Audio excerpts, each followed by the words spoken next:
ਜਿਹੜੀ ਇਹ 38ਵੀਂ ਘੱਲੂਘਾਰਿਆਂ ਦੀ ਦੁਖਦ ਸਾਲਾਨਾ ਯਾਦ ਸੀ, ਇਹ ਇੱਕ ਵੱਡਾ ਮਾਈਲਸਟੋਨ ਬਣ ਕੇ ਐਸਟੈਬਲਿਸ਼ ਹੋਇਆ ਹੈ। ਜੂਨ 84 ਤੋਂ ਇਮੀਡੀਏਟ ਬਾਅਦ ਬੇਸ਼ੱਕ ਰੋਹ ਸੀ, ਪ੍ਰੋਟੈਸਟ ਦੇ ਵਿੱਚ ਵੀ ਹੁੰਦਾ ਸੀ, ਰੈਲੀ 'ਚ ਵੀ, ਪਰ ਉਹ ਜਨਰੇਸ਼ਨ ਸੀ ਜਿਹਨੇ ਆਪਣੀਆਂ ਅੱਖਾਂ ਨਾਲ ਦੇਖਿਆ ਸੀ ਉਹਨਾਂ ਦੇ ਸਾਹਮਣੇ ਕੀ ਹੋਇਆ, ਕਿਵੇਂ ਇਹ ਮੈਸੇਜ ਕੈਰੀ ਅਕ੍ਰੋਸ ਹੋਇਆ। ਘੱਟੋ ਘੱਟ ਸਾਡੀ ਜਨਰੇਸ਼ਨ ਇਸ ਗੱਲ 'ਚ ਤਾਂ ਕਾਮਯਾਬ ਹੋਈ ਕਿ ਉਹਨਾਂ ਨੇ ਉਹ ਮੈਸੇਜ ਅਗਲੀ ਜਨਰੇਸ਼ਨ ਤੱਕ ਦਿੱਤਾ।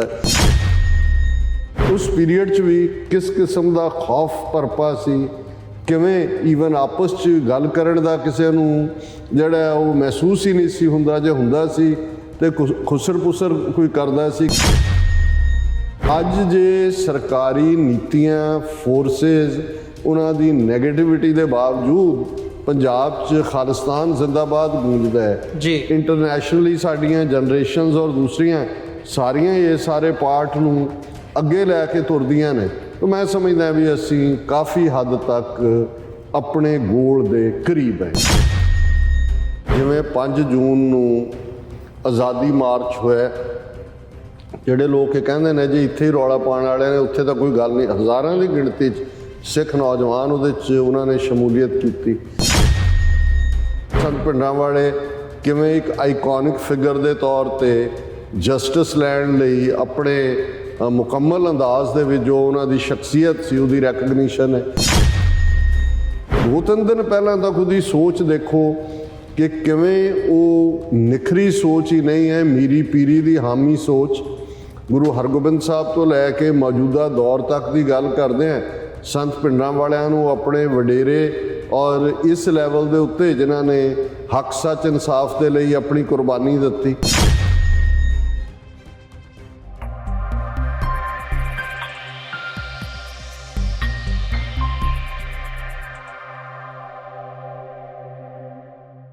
ਵਾਹਿਗੁਰੂ ਜੀ ਕਾ ਖਾਲਸਾ, ਵਾਹਿਗੁਰੂ ਜੀ ਕੀ ਫਤਿਹ। TV 84 ਦੇ ਸਾਰੇ ਦਰਸ਼ਕ ਤੇ ਸਰੋਤੇ ਜਿਹੜੇ ਇਸ ਵਕਤ ਨਾਰਥ ਅਮਰੀਕਾ ਦੇ ਵਿੱਚ ਸਾਡੇ ਨਾਲ ਜੁੜੇ ਹੋਏ ਨੇ ਜਾਂ ਫਿਰ ਸੋਸ਼ਲ ਮੀਡੀਆ ਦੇ ਰਾਹੀਂ ਸਾਨੂੰ ਦੁਨੀਆ ਭਰ ਦੇ ਵਿੱਚ ਦੇਖ ਰਹੇ ਨੇ, ਮੈਂ ਅਮਰਵੀਰ ਸਿੰਘ ਅੱਜ ਦੇ ਇਸ ਸੱਚੋ ਸੱਚ ਪ੍ਰੋਗਰਾਮ ਦੇ ਵਿੱਚ ਆਪ ਸਭ ਦਾ ਤਹਿ ਦਿਲੋਂ ਸਵਾਗਤ ਕਰਦਾ।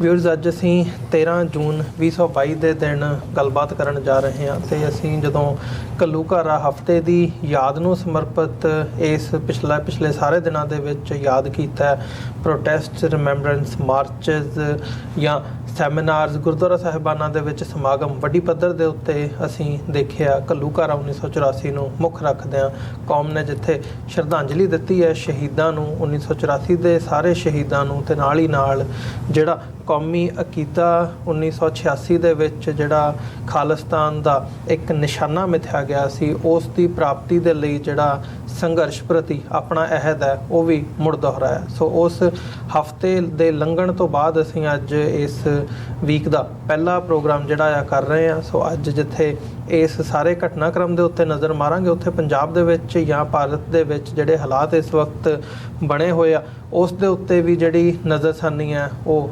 ਕਰਾਂਗੇ। ਤੇ ਅੱਜ ਦੇ ਇਸ ਪ੍ਰੋਗਰਾਮ ਦੇ ਲਈ ਹਮੇਸ਼ਾ ਦੀ ਤਰ੍ਹਾਂ ਖਾਲਿਸਤਾਨ ਅਫੇਅਰਸ ਸੈਂਟਰ ਦੇ ਸੰਚਾਲਕ ਡਾਕਟਰ ਅਮਰਜੀਤ ਸਿੰਘ ਸਾਡੇ ਨਾਲ ਇਸ ਵਕਤ ਜੁੜੇ ਹੋਏ ਆ। ਆਓ ਉਹਨਾਂ ਨਾਲ ਮਿਲ ਕੇ ਅੱਜ ਦੇ ਇਸ ਪ੍ਰੋਗਰਾਮ ਦੀ ਸ਼ੁਰੂਆਤ ਕਰਦੇ ਹਾਂ।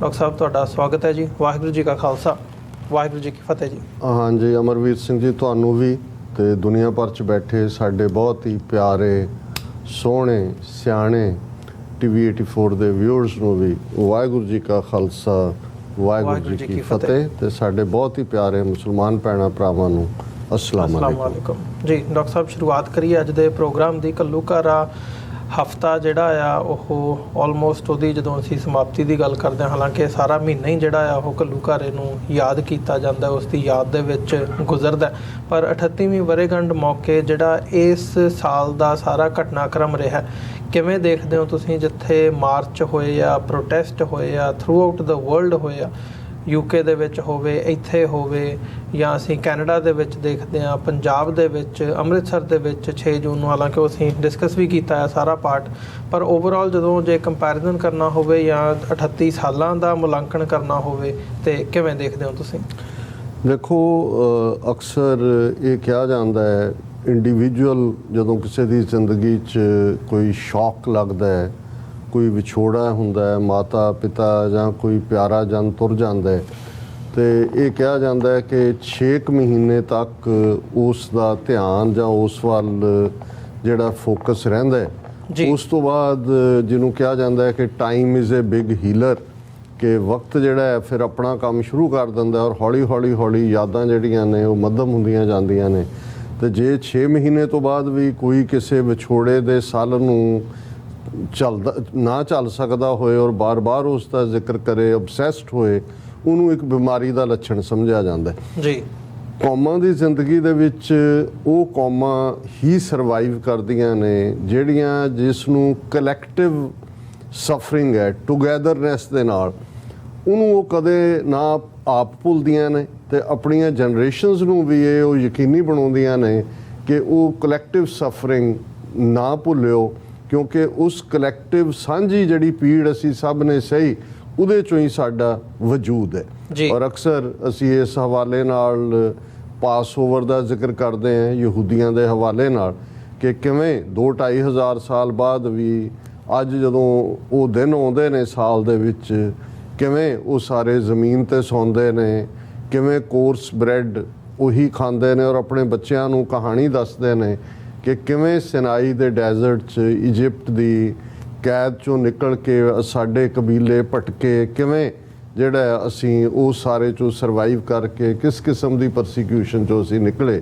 ਔਰ ਇਹੀ ਗੱਲ ਜਿਹੜੀ ਕਲੈਕਟਿਵ ਮੈਮਰੀ, ਜਿਹੜੀ ਕਿ ਹਿਸਟਰੀ ਜਿਹਨੂੰ ਅਸੀਂ ਸੀਨਾ ਬਸੀਨਾ ਵੀ ਕਹਿੰਦੇ ਹਾਂ, ਉਹ ਅੱਗੇ ਤੁਰਦੀ ਹੈ। ਇਸੇ ਤਰ੍ਹਾਂ ਅਸੀਂ ਇਸਲਾਮ ਦੇ ਹਵਾਲੇ ਨਾਲ ਅਕਸਰ ਜਦੋਂ ਕਰਬਲਾ ਦਾ ਜ਼ਿਕਰ ਹੁੰਦਾ ਹੈ ਔਰ ਉਹ ਦਿਨ ਆਉਂਦੇ ਨੇ ਤੇ ਅਸੀਂ ਦੇਖਦੇ ਹਾਂ ਕਿ ਦੁਨੀਆ ਭਰ ਦੇ ਵਿੱਚ ਮੁਸਲਮਾਨ ਭਾਈਚਾਰਾ ਕਿਵੇਂ ਉਸ ਨੂੰ ਯਾਦ ਕਰਦਾ ਹੈ। 1400 ਸਾਲ ਤੋਂ ਜ਼ਿਆਦਾ ਬੀਤ ਚੁੱਕੇ ਨੇ, ਲੇਕਿਨ ਕਰਬਲਾ ਦੀ ਯਾਦ ਦਹਾਨੀ ਜਿੱਥੇ ਇਸ ਗੱਲ ਦੀ ਯਾਦ ਦਹਾਨੀ ਕਰਵਾਉਂਦੀ ਹੈ ਕਿ ਕਿਵੇਂ ਨਬੀ ਮੁਹੰਮਦ ਸਾਹਿਬ ਦੇ ਪਰਿਵਾਰ ਦੇ 72 ਜੀ ਜਿਹੜੇ ਨੇ ਉਹ ਸਾਰੇ ਦੇ ਵਿੱਚ ਸ਼ਹੀਦ ਹੁੰਦੇ ਨੇ, ਉਹਨਾਂ ਦੇ ਵਿੱਚ 2 ਮਹੀਨੇ ਦਾ ਬੱਚਾ ਵੀ ਹੈ।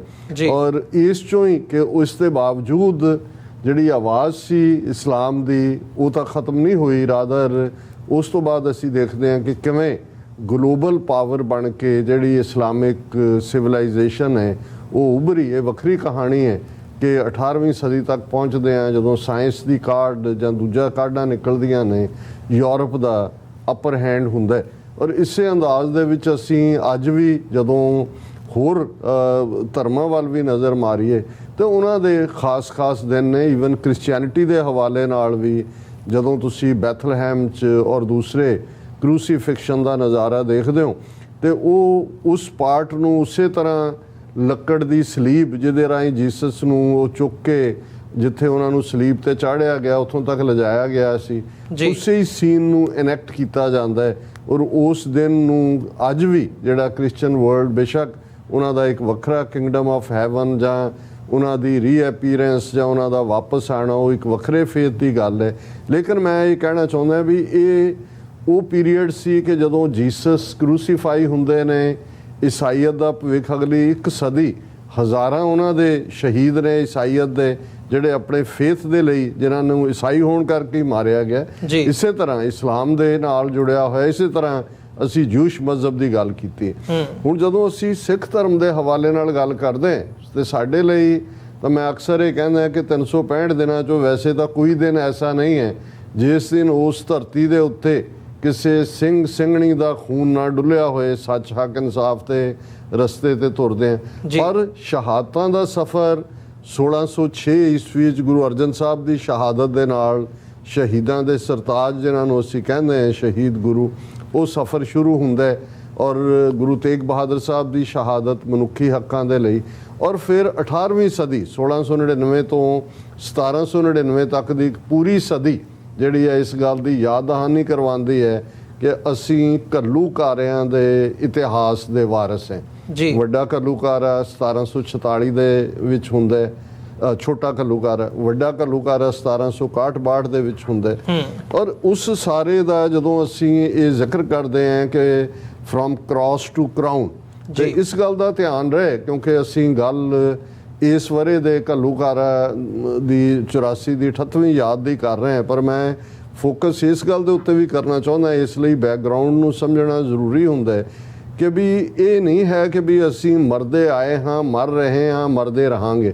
ਜਾਂ ਉਹਨੂੰ ਹੋਰ ਕਹਿਣਾ ਹੋਏ ਮਜ਼ਹਬੀ ਅੰਦਾਜ਼ ਕਿ ਜੇ ਅਸੀਂ ਸ਼ਹੀਦੀਆਂ ਦਾ ਇਤਿਹਾਸ ਲਿਖਿਆ, ਅੱਜ ਵੀ ਲਿਖਾਂਗੇ, ਲਿਖਦੇ ਰਹਾਂਗੇ, ਪਰ ਸ਼ਹੀਦੀ ਬੇਮਤਲਬ ਨਹੀਂ ਹੁੰਦੀ। ਸ਼ਹੀਦ ਜਦੋਂ ਅਸੀਂ ਲਫ਼ਜ਼ ਵੀ ਇਸਤੇਮਾਲ ਕਰਦੇ ਹਾਂ, ਅਰਬੀ ਜ਼ਬਾਨ ਦਾ ਸ਼ਬਦ ਹੈ ਜਿਸ ਦਾ ਮਤਲਬ ਹੈ ਗਵਾਹੀ, ਐਵੀਡੈਂਸ।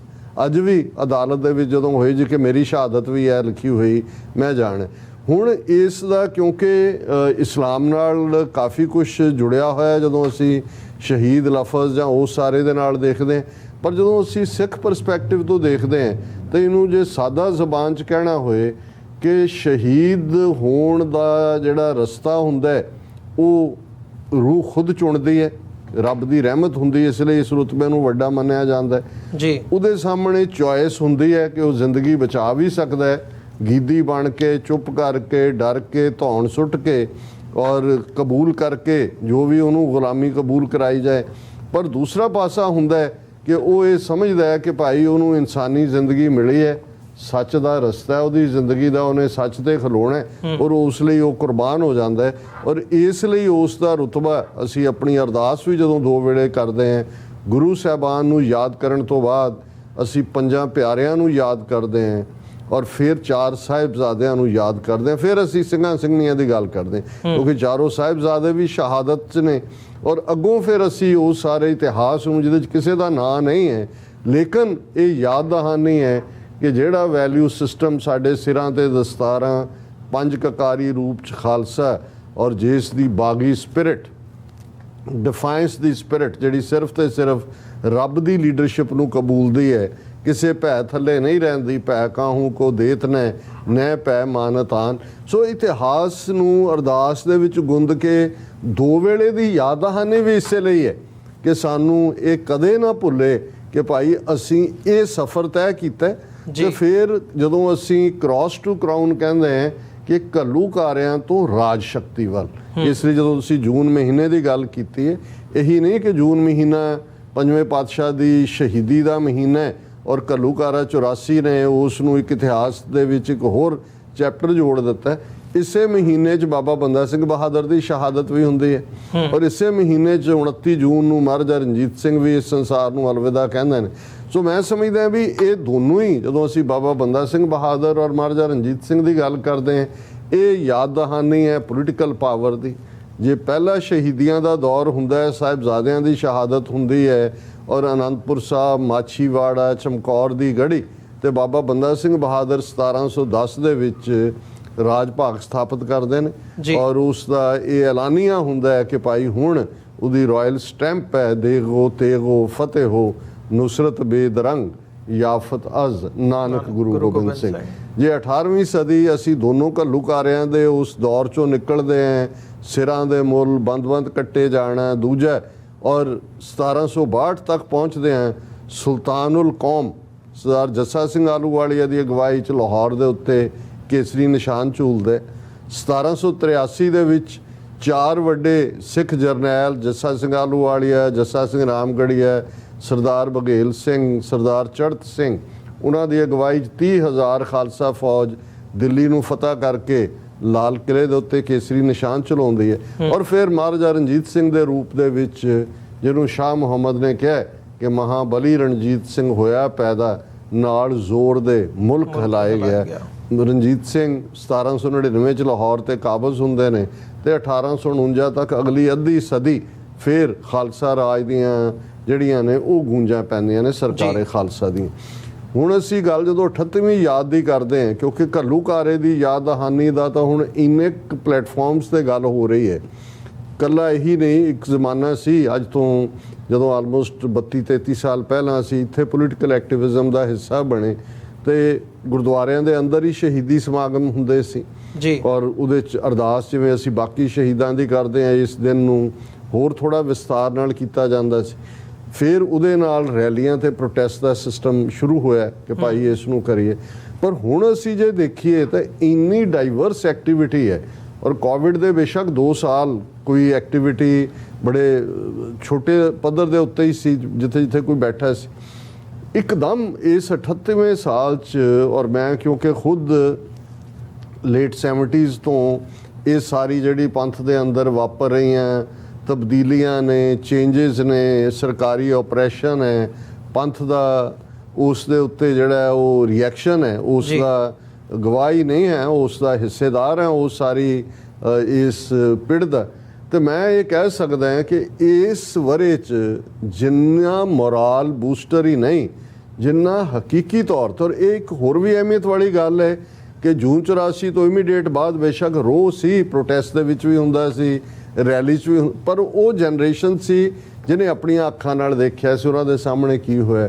ਹੁਣ ਉਹ ਜਨਰੇਸ਼ਨ ਹੈ ਜਿਹੜੀ ਨਵੀਂ ਜਨਰੇਸ਼ਨ ਹੈ, ਜਿਹੜੇ ਤਾਂ ਬਹੁਤ ਹੁਣ ਪੈਦਾ ਹੋਏ, ਬਹੁਤ ਬਾਅਦ 'ਚ 20-25 ਸਾਲ ਬਾਅਦ, ਜਿਹੜੇ ਹੁਣ ਜਿਹੜੇ ਈਵਨ 12-14 ਸਾਲ ਦੀ ਉਮਰ ਦੇ ਵੀ ਨੇ। ਤੇ ਕਿਵੇਂ ਇਹ ਮੈਸੇਜ ਕੈਰੀ ਅਕ੍ਰੋਸ ਹੋਇਆ? ਘੱਟੋ ਘੱਟ ਸਾਡੀ ਜਨਰੇਸ਼ਨ ਇਸ ਗੱਲ 'ਚ ਤਾਂ ਕਾਮਯਾਬ ਹੋਈ ਕਿ ਉਹਨਾਂ ਨੇ ਉਹ ਮੈਸੇਜ ਅਗਲੀ ਜਨਰੇਸ਼ਨ ਤੱਕ ਦਿੱਤਾ। ਫਿਰ ਕਿਉਂਕਿ ਪਹਿਲੀ ਜਨਰੇਸ਼ਨ ਸਾਡੀ ਤਾਂ ਉਸੇ ਹੀ ਸਟਰਗਲਿੰਗ 'ਚ ਇੱਥੇ ਵੀ ਜਿਹੜੇ ਆਏ ਆਪਣੀ ਕਿਰਤ ਕਮਾਈ ਕਰਨ ਵਾਲੇ ਸੀ, ਮੀਡੀਆ ਦੇ ਨਾਲ ਇੰਟਰੈਕਟ ਕਿਵੇਂ ਕਰਨਾ ਹੈ, ਡਾਕੂਮੈਂਟਰੀਜ਼, ਫਿਲਮਸ ਜਾਂ ਹੋਰ ਤੁਹਾਡੇ ਕੋਲ ਕੀ ਮਾਧਿਅਮ ਨੇ। ਪਰ ਇਸ ਵਾਰ ਅਸੀਂ ਜਿਵੇਂ ਵਾਸ਼ਿੰਗਟਨ ਦੇ ਹਵਾਲੇ ਨਾਲ ਪਹਿਲਾਂ ਵੀ ਅਸੀਂ ਗੱਲ ਕੀਤੀ ਕਿ ਜੇ ਅਸੀਂ ਈਵਨ ਅਮਰੀਕਾ ਦੇ ਹਵਾਲੇ ਨਾਲ ਗੱਲ ਕਰੀਏ, ਇੱਕ ਤਾਂ ਉਹੀ ਜਿਹੜਾ ਪ੍ਰੋਟੈਸਟ ਰੈਲੀ ਦਾ ਸਿਲਸਿਲਾ ਜਾਰੀ ਰਿਹਾ। ਸ਼ਿਕਾਗੋ ਦੇ ਵਿੱਚ 3 ਜੂਨ ਨੂੰ, 4 ਜੂਨ ਨੂੰ ਇੱਕ ਵੱਡਾ ਫਰੀडम ਮਾਰਚ ਜਿਹਦੇ ਵਿੱਚ 10,000 ਤੋਂ ਜ਼ਿਆਦਾ ਸਿੱਖ ਸੰਗਤਾਂ ਸ਼ਾਮਲ ਹੋਈਆਂ। ਸੈਨ ਫਰਾਂਸਿਸਕੋ ਦੇ ਵਿੱਚ 6 ਜੂਨ ਨੂੰ ਜਿਹੜਾ ਹੈ ਉਹ ਨਿਊਯਾਰਕ 'ਚ ਯੂਨਾਈਟਿਡ ਨੇਸ਼ਨਸ ਦੇ ਬਾਹਰ, 5 ਜੂਨ ਨੂੰ ਵਾਸ਼ਿੰਗਟਨ DC 'ਚ, ਇਸੇ ਤਰ੍ਹਾਂ ਟੋਰਾਂਟੋ, ਵੈਨਕੂਵਰ ਔਰ ਇਹ ਸਾਰੀ ਬੈਲਟ ਦੇ ਵਿੱਚ ਵੱਡਾ, ਔਰ ਆਟਵਾ ਦੇ ਵਿੱਚ ਜਿਵੇਂ ਇਸ ਸੈਚਰਡੇ ਉਹਦਾ ਅਸੀਂ ਜ਼ਿਕਰ ਕਰਾਂਗੇ ਕਿ ਕਿਵੇਂ ਇੰਡੀਅਨ ਏਜੰਸੀਜ਼ ਹੁਣ ਇੱਥੋਂ ਦੇ ਸਿਸਟਮ 'ਚ ਵੀ ਵੜ ਕੇ ਕਿਵੇਂ ਸੈਬੋਟਾਜ ਕਰ ਰਹੀਆਂ ਨੇ, ਉਹ ਇੱਕ ਡੀਟੇਲ ਦੀ ਮੰਗ ਕਰਦਾ। ਪਰ ਅਸੀਂ ਇਹ ਰਿਮੈਂਬਰੈਂਸ ਡੇ ਘੱਲੂਘਾਰਾ ਹੈ। ਹੁਣ ਇਹਦੇ ਨਾਲ ਜਿਹੜਾ ਜੁੜਿਆ ਹੋਇਆ ਪਾਰਟ ਅਸੀਂ ਸੈਮੀਨਾਰਸ ਦੇ ਰੂਪ 'ਚ ਦੇਖਦੇ ਹਾਂ ਕਿ ਇਹ ਵੀ ਹੁਣ ਨਿਊਯਾਰਕ 'ਚ ਅਸੀਂ ਬੀਤੇ ਸੈਚਰਡੇ ਜਿਹੜਾ ਵਰਲਡ ਸਿੱਖ ਪਾਰਲੀਮੈਂਟ ਵੱਲੋਂ, ਦੁਆਬਾ ਸਿੱਖ ਐਸੋਸੀਏਸ਼ਨ ਵੱਲੋਂ ਗੁਰਦੁਆਰਾ 222 ਦੇ ਉੱਤੇ ਸੈਮੀਨਾਰ, ਜਿਸ ਦੇ ਵਿੱਚ ਖਾਸ ਤੌਰ ਤੇ ਡਾਕਟਰ ਇਕਬਾਲ ਕਰਾਮਤ ਚੀਮਾ ਆਏ ਔਰ ਮੈਂ ਵੀ ਉਹਦੇ 'ਚ ਪਾਰਟਿਸਿਪੇਟ ਕੀਤਾ, ਜਿਹਦੇ 'ਚ ਕਿ ਇੱਕ ਖੁੱਲ੍ਹ ਕੇ ਵਿਚਾਰਾਂ ਹੁੰਦੀਆਂ ਨੇ। ਫਿਰ ਜਦੋਂ ਅਸੀਂ ਫਰੀडम ਮਾਰਚ ਦੀ ਗੱਲ ਕਰਦੇ ਹਾਂ, ਅਜਮੇਰ ਸਿੰਘ ਹਿਸਟੋਰੀਅਨ ਔਰ ਦੂਸਰੇ ਉਹ ਆਉਂਦੇ ਨੇ, ਔਰ ਮੈਂ ਦੇਖ ਰਿਹਾ ਸੀ ਆਉਣ ਵਾਲੇ ਦਿਨਾਂ 'ਚ ਜਾਂ ਇਹਨਾਂ ਦਿਨਾਂ 'ਚ ਹੌਲੀਡੇ ਇਨ ਟ੍ਰੇਸੀ ਦੇ ਵਿੱਚ ਉਹਨਾਂ ਨੇ ਇੱਕ ਵੱਡਾ ਸੈਮੀਨਾਰ ਰੱਖਿਆ ਹੋਇਆ ਸੀ ਕਿ ਭਾਈ ਫਿਊਚਰ ਡਾਇਰੈਕਸ਼ਨ ਕੀ ਹੈ। ਇਸੇ ਤਰੀਕੇ ਦੇ ਨਾਲ ਇੱਕ ਫਿਲਮ ਜਿਹੜੀ ਕਿ ਕਾਫੀ ਮਿਹਨਤ ਦੇ ਨਾਲ ਸਾਡੇ ਨੌਜਵਾਨਾਂ ਨੇ ਤਿਆਰ ਕੀਤੀ ਹੈ, ਜਿਹਦੇ 'ਚ ਸਾਰੇ ਹੀ ਵੇਰਵਾ ਦਿੱਤਾ ਗਿਆ। ਉਹਦੇ ਲਈ ਉਹਨਾਂ ਨੇ ਈਵਨ BBC ਤੋਂ ਲੈ ਕੇ ਜਿਨ੍ਹਾਂ ਦੇ ਕੋਲ ਵੀ ਉਸ ਪੀਰੀਅਡ ਦੀ ਫੁਟੇਜ ਸੀ ਉਹਨਾਂ ਨੇ ਬਾਏ ਕੀਤੀ ਹੈ। ਜੇ ਮੈਨੂੰ ਤਾਂ ਨਹੀਂ ਦੇਖਣ ਦਾ ਮੌਕਾ ਬਣਿਆ, ਲੇਕਿਨ ਜਿਵੇਂ ਟੋਰਾਂਟੋ 'ਚ ਉਹਦੀ ਸਕਰੀਨਿੰਗ ਹੋਈ ਹੈ, ਸੀਐਟਲ ਦੇ ਵਿੱਚ ਵੀ ਅੱਜ ਸਰ ਸਤਪਾਲ ਸਿੰਘ ਪਰੇਵਾਲ ਦੱਸ ਰਹੇ ਸੀ ਕਿ ਗੁਰਮਤਿ ਸਕੂਲ ਦੇ ਬੱਚਿਆਂ ਦੇ ਸਾਹਮਣੇ ਹੋਈ। ਸੋ ਇਹ ਆਪਣੇ ਆਪ 'ਚ ਹੈ ਕਿ ਇਸ ਵੇਲੇ ਕਿੰਨੇ ਹੋਰ ਇਸ ਦੇ ਉੱਤੇ ਡਾਕੂਮੈਂਟਸ ਦੀ ਡਿਸਕਸ਼ਨ ਇਹ ਸਾਰੇ ਪਾਰਟ ਦੇ ਵਿੱਚ ਚੱਲਦੀ ਰਹੀ ਹੈ। ਔਰ ਜੇ ਅਸੀਂ ਪੰਜਾਬ ਦੇ ਹਵਾਲੇ ਨਾਲ ਗੱਲ ਕਰੀਏ, ਬਾਹਰ ਦੀ ਐਕਟੀਵਿਟੀ ਤਾਂ ਆਉਣ ਵਾਲੇ ਦਿਨਾਂ 'ਚ ਲੰਡਨ ਦੇ ਵਿੱਚ ਬਹੁਤ ਵੱਡਾ ਪ੍ਰੋਟੈਸਟ ਉਹਨਾਂ ਨੇ ਰੱਖਿਆ ਹੋਇਆ, ਸ਼ਾਇਦ 19 ਤਰੀਕ ਵਾਲਾ ਵੀਕਐਂਡ ਜਿਹੜਾ ਹੈ। ਔਰ ਫਰੈਂਕਫਰਟ, ਸਿਡਨੀ, ਇੱਕ ਆਸਟ੍ਰੇਲੀਆ ਦੇ ਵਿੱਚ ਜਿਵੇਂ ਸਾਡੇ ਵੀਰਾਂ ਨੇ ਦੱਸਿਆ ਸੀ, ਉਹਨਾਂ ਨੇ ਕੀਰਤਨ ਦਰਬਾਰ ਦੇ ਰੂਪ ਜਿਹਦੇ 'ਚ ਉਹਨਾਂ ਨੇ ਸਪੀਚਿਸ ਵੀ ਰੱਖੀਆਂ ਸੀ, ਮੈਸੇजेस ਵੀ, ਉਹ ਸਾਰਾ ਪਾਰਟ ਰਿਹਾ। ਔਰ ਪੰਜਾਬ ਦੇ ਹਵਾਲੇ ਨਾਲ ਅਸੀਂ ਸਮਝਦੇ ਹਾਂ ਕਿ ਬੇਸ਼ੱਕ ਇੱਕ ਖੌਫ ਦੀ ਫਿਜ਼ਾ ਕ੍ਰੀਏਟ ਕੀਤੀ ਗਈ ਭਗਵੰਤ ਮਾਨ ਐਂਡ ਕੰਪਨੀ ਵੱਲੋਂ ਵੀ, ਜਿਹੜੀਆਂ ਕੰਪਨੀਆਂ ਨੇ CRPF ਦੀਆਂ, ਸੈਂਟਰਲ ਫੋਰਸਿਸ ਦੀਆਂ ਮੰਗਵਾਈਆਂ ਗਈਆਂ। ਪਰ ਜਿਵੇਂ 5 ਜੂਨ ਨੂੰ ਆਜ਼ਾਦੀ ਮਾਰਚ ਹੋਇਆ, ਜਿਹੜੇ ਲੋਕ ਇਹ ਕਹਿੰਦੇ ਨੇ ਜੇ ਇੱਥੇ ਹੀ ਰੌਲਾ ਪਾਉਣ ਵਾਲੇ ਨੇ, ਉੱਥੇ ਤਾਂ ਕੋਈ ਗੱਲ ਨਹੀਂ। ਹਜ਼ਾਰਾਂ ਦੀ ਗਿਣਤੀ 'ਚ ਸਿੱਖ ਨੌਜਵਾਨ ਉਹਦੇ 'ਚ ਉਹਨਾਂ ਨੇ ਸ਼ਮੂਲੀਅਤ ਕੀਤੀ। 6 ਜੂਨ ਨੂੰ ਵੱਡੇ ਪੈਮਾਨੇ ਦੇ ਉੱਤੇ, ਇਸ ਵਾਰ ਮੈਂ ਸਮਝਦਾ ਕਿ ਸ਼ਾਇਦ ਪਿਛਲੇ ਸਾਰੇ ਵਰ੍ਹਿਆਂ 'ਚ, ਪਿਛਲੇ ਦਹਾਕਿਆਂ 'ਚ ਜੇ ਇਹ ਕਹਿਣਾ ਹੋਏ ਕਿ 1986 ਜਦੋਂ ਸਰਬੱਤ ਖਾਲਸਾ ਹੁੰਦਾ ਹੈ, ਉਦੋਂ ਸਾਰੀਆਂ ਸਰਕਾਰੀ ਰੋਕਾਂ ਤੋੜ ਕੇ ਵੀ ਨੌਜਵਾਨ ਪਹੁੰਚੇ ਸੀ, ਬਹੁਤ ਵੱਡਾ ਇਕੱਠ ਸੀ। ਇਸ ਵਾਰ ਵੀ ਬਹੁਤ ਵੱਡਾ ਇਕੱਠ ਸੀ ਔਰ ਵੱਡੀ ਗੱਲ ਕਿ ਖਾਲਿਸਤਾਨ ਜ਼ਿੰਦਾਬਾਦ ਜਿਹੜਾ ਹੈ ਇਹ ਸਾਰੀ ਫਿਜ਼ਾ ਦੇ ਵਿੱਚ ਸੀ। ਸੋ ਇਹ ਸਾਰੇ ਹੀ ਪਾਰਟ ਦੇ ਵਿੱਚ, ਔਰ ਇਹ ਵੀ ਹੁਣ ਮਜਬੂਰੀ ਹੈ ਬੇਸ਼ੱਕ ਅਕਾਲੀਆਂ ਦੀ ਕਿ ਉਹ ਨਾ ਹੁਣ ਜਿਹੜਾ ਹੈ ਉਹ ਰੋਕਣ ਦੇ ਸਮਰੱਥ ਨੇ, ਕਿਉਂਕਿ ਉਹਨਾਂ ਦੀ ਆਪਣੀ ਕ੍ਰੈਡੀਬਿਲਿਟੀ ਖਤਮ ਹੋ ਚੁੱਕੀ ਹੈ। ਔਰ ਇਸ ਵਾਰ ਅਗੇਨ ਭਾਵੇਂ ਉਹ ਆਪਣੇ ਆਪ ਨੂੰ ਕ੍ਰੈਡੀਬਲ ਬਣਾਉਣ ਦੇ ਲਈ ਐਕਟਿੰਗ ਜਥੇਦਾਰ ਗਿਆਨੀ ਹਰਪ੍ਰੀਤ ਸਿੰਘ ਉਹ ਹਥਿਆਰਾਂ ਦੀ ਗੱਲ ਵੀ ਕਰਦੇ ਨੇ, ਲਾਇਸੈਂਸੀ ਹਥਿਆਰਾਂ ਦੀ ਕਰਦੇ ਨੇ, ਉਹ ਸਾਰੇ। ਸੋ ਜੁਝਾਰੂ ਸੰਘਰਸ਼ ਨੂੰ ਵੀ ਇੱਕ ਪੀਰੀਅਡ ਸੀ ਕਿ ਉੱਥੋਂ ਬੈਠੀਆਂ ਧਿਰਾਂ ਆਪਣੇ ਆਪ ਨੂੰ ਬਿਲਕੁਲ ਹਥਿਆਰਬੰਦ, ਜਿਹੜੀ ਗਲੋਰੀਅਸ ਜੂਨ 84 ਦਾ ਚੈਪਟਰ ਹੈ, ਸੰਤ ਜਰਨੈਲ ਸਿੰਘ ਖਾਲਸਾ ਭਿੰਡਰਾਂਵਾਲੇ, ਜਨਰਲ ਸੁਬੇਗ ਸਿੰਘ, ਭਾਈ ਅਮਰੀਕ ਸਿੰਘ ਉਹਨਾਂ ਦਾ ਜੂਝ ਕੇ ਸ਼ਹੀਦ ਹੋਣਾ, ਉਹਨਾਂ ਦੇ ਸਾਥੀ ਸਿੰਘਾਂ ਦਾ, ਉਸ ਤੋਂ ਕਿਨਾਰਾ ਕਰਦੇ ਸੀ, ਜਿਹੜਾ ਪਾਸਾ ਵੱਟਦੇ ਸੀ, ਜ਼ੁਲਮਾਂ ਦੀ ਗੱਲ ਕਰਦੇ ਸੀ। ਪਰ ਹੁਣ ਅਸੀਂ ਦੇਖਦੇ ਹਾਂ ਕਿ ਸੰਤ ਭਿੰਡਰਾਂਵਾਲੇ ਕਿਵੇਂ ਇੱਕ ਆਈਕੋਨਿਕ ਫਿਗਰ ਦੇ ਤੌਰ 'ਤੇ ਜਸਟਿਸ ਲੈਣ ਲਈ ਆਪਣੇ ਮੁਕੰਮਲ ਅੰਦਾਜ਼ ਦੇ ਵਿੱਚ ਜੋ ਉਹਨਾਂ ਦੀ ਸ਼ਖਸੀਅਤ ਸੀ ਉਹਦੀ ਰੈਕਗਨੀਸ਼ਨ ਹੈ। ਔਰ ਉਹਦਾ ਸਬੂਤ ਇਕੱਲਾ ਇਹੀ ਨਹੀਂ ਕਿ ਜਿਹੜੇ 5 ਕਕਾਰੀ ਪ੍ਰੈਕਟਿਸਿੰਗ ਸਿੱਖ ਨੇ ਉਹਨਾਂ ਨੇ ਇਸ ਨੂੰ ਅਡਾਪਟ ਕੀਤਾ ਹੈ। ਜੇ ਅਸੀਂ 2 ਜਿਹੜੇ ਲੋਕਾਂ ਦੇ ਨਾਇਕ ਯੰਗ ਜਨਰੇਸ਼ਨ ਦੇ ਖਾਸ ਤੌਰ 'ਤੇ ਉਹਨਾਂ ਦਾ ਵੱਲ ਦੇਖੀਏ, ਦੀਪ ਸਿੱਧੂ ਔਰ ਸਿੱਧੂ ਮੂਸਾਵਾਲਾ ਜਿਹੜੇ ਤੁਰ ਗਏ ਸਾਡੇ ਨਾਲ, ਹੁਣ ਉਹਨਾਂ ਦੇ ਜੇ ਪ੍ਰੋਫਾਈਲਸ ਦੇ ਵਿੱਚ ਜੇ ਉਹ ਸੰਤ ਭਿੰਡਰਾਂਵਾਲਿਆਂ ਦੀ ਇਕੱਲੀ ਪਿਕਚਰ ਹੀ ਨਹੀਂ ਲਾਉਂਦੇ, ਉਹਨਾਂ ਦੀ ਆਈਡੀਓਲੋਜੀ ਨੂੰ ਡਿਫੈਂਡ ਕਰਦੇ ਨੇ। ਦੀਪ ਸਿੱਧੂ ਨੇ ਤਾਂ 1.5 ਸਾਲ ਸਾਰਾ ਲਾ ਹੀ ਇਸ ਪਾਸੇ ਦਿੱਤਾ ਕਿ ਭਾਈ ਸਾਡੀ ਲੜਾਈ ਫਸਲਾਂ ਦੀ ਨਹੀਂ ਹੈ, ਨਸਲਾਂ ਦੀ ਹੈ। ਔਰ ਲੇਕਿਨ ਈਵਨ ਸਿੱਧੂ ਮੂਸੇਵਾਲਾ ਜਿਹਦਾ ਇੱਕ ਕੰਟਰੋਵਰਸੀ ਜਾਂ ਇੱਕ ਹੋਰ ਤਰੀਕੇ ਦੇ ਨਾਲ ਉਸ ਦਾ ਜਿਹੜਾ ਸਾਰੀ ਸ਼ਖਸੀਅਤ ਸੀ, ਲੇਕਿਨ ਤੁਸੀਂ ਉਹਦੀ ਜਿਹੜਾ ਅਨਫੋਰਚੂਨੇਟ ਜਿਹੜਾ ਜਿਹਦੇ ਲਈ ਮੈਂ ਸਮਝਦਾ ਵੀ ਏਜੰਸੀਆਂ ਨੇ ਗਿਣ ਮਿੱਥ ਕੇ, ਜਿਵੇਂ ਦੀਪ ਸਿੱਧੂ ਦਾ ਐਕਸੀਡੈਂਟ ਦੇ ਨਾਂ ਥੱਲੇ ਖਾਤਮਾ ਕੀਤਾ, ਇੱਥੇ ਜਿਹੜਾ ਮਰਡਰ ਦੇ ਨਾਂ ਥੱਲੇ ਕੀਤਾ, ਤੁਸੀਂ 2-3 ਦਿਨ ਪਹਿਲਾਂ ਤਾਂ ਖੁਦ ਸੋਚ ਦੇਖੋ ਕਿ ਕਿਵੇਂ ਉਹ ਨਿਖਰੀ ਸੋਚ ਹੀ ਨਹੀਂ ਹੈ, ਮੀਰੀ ਪੀਰੀ ਦੀ ਹਾਮੀ ਸੋਚ। ਗੁਰੂ ਹਰਗੋਬਿੰਦ ਸਾਹਿਬ ਤੋਂ ਲੈ ਕੇ ਮੌਜੂਦਾ ਦੌਰ ਤੱਕ ਦੀ ਗੱਲ ਕਰਦੇ ਹਾਂ, ਸੰਤ ਭਿੰਡਰਾਂਵਾਲਿਆਂ ਨੂੰ ਆਪਣੇ ਵਡੇਰੇ ਔਰ ਇਸ ਲੈਵਲ ਦੇ ਉੱਤੇ ਜਿਨ੍ਹਾਂ ਨੇ ਹੱਕ ਸੱਚ ਇਨਸਾਫ ਦੇ ਲਈ ਆਪਣੀ ਕੁਰਬਾਨੀ ਦਿੱਤੀ। ਔਰ ਹੁਣ ਇਹ ਸਾਰੀ ਤਬਦੀਲੀ ਹੈ। ਤੁਸੀਂ 38 ਸਾਲ ਪਹਿਲਾਂ, ਕਿਉਂਕਿ ਅਸੀਂ ਤਾਂ ਉਹ ਦੁਖਦ ਪਲ ਅੱਜ ਵੀ ਸਾਨੂੰ ਅੰਦਰ ਉਹ ਸਾਡੇ ਇਕੱਲੀ ਚੀਜ਼ ਹੀ ਨਹੀਂ ਹੈ, ਜ਼ਖਮ ਰਿਸਦੇ ਨੇ। ਔਰ ਉਸ ਪੀਰੀਅਡ 'ਚ ਵੀ ਕਿਸ ਕਿਸਮ ਦਾ ਖੌਫ ਭਰਪਾ ਸੀ, ਕਿਵੇਂ ਈਵਨ ਆਪਸ 'ਚ ਗੱਲ ਕਰਨ ਦਾ ਕਿਸੇ ਨੂੰ ਜਿਹੜਾ ਉਹ ਮਹਿਸੂਸ ਹੀ ਨਹੀਂ ਸੀ ਹੁੰਦਾ, ਜੇ ਹੁੰਦਾ ਸੀ ਤੇ ਖੁਸਰ ਪੁਸਰ ਕੋਈ ਕਰਦਾ ਸੀ ਕਿ ਕੋਈ ਪਤਾ ਨਹੀਂ ਕੌਣ ਕਿੱਥੇ ਤੱਕ ਗੱਲ ਪਹੁੰਚ ਜਾਣੀ ਹੈ, ਕੀ ਹੋਣਾ ਹੈ। ਅੱਜ ਜੇ ਸਰਕਾਰੀ ਨੀਤੀਆਂ, ਫੋਰਸਿਸ, ਉਹਨਾਂ ਦੀ ਨੈਗੇਟਿਵਿਟੀ ਦੇ ਬਾਵਜੂਦ ਪੰਜਾਬ 'ਚ ਖਾਲਿਸਤਾਨ ਜ਼ਿੰਦਾਬਾਦ ਗੂੰਜਦਾ ਹੈ ਜੀ। ਇੰਟਰਨੈਸ਼ਨਲੀ ਸਾਡੀਆਂ ਜਨਰੇਸ਼ਨਸ ਔਰ ਦੂਸਰੀਆਂ ਸਾਰੀਆਂ ਇਹ ਸਾਰੇ ਪਾਰਟ ਨੂੰ ਅੱਗੇ ਲੈ ਕੇ ਤੁਰਦੀਆਂ ਨੇ। ਤਾਂ ਮੈਂ ਸਮਝਦਾ ਵੀ ਅਸੀਂ ਕਾਫੀ ਹੱਦ ਤੱਕ ਆਪਣੇ ਗੋਲ ਦੇ ਕਰੀਬ ਹੈ, ਕਿਉਂਕਿ ਹਮੇਸ਼ਾ ਸਭ ਤੋਂ ਪਹਿਲਾਂ ਜ਼ਰੂਰੀ ਹੁੰਦਾ ਹੈ ਐਨਮੀ ਨੂੰ ਆਇਡੈਂਟੀਫਾਈ ਕਰਨਾ।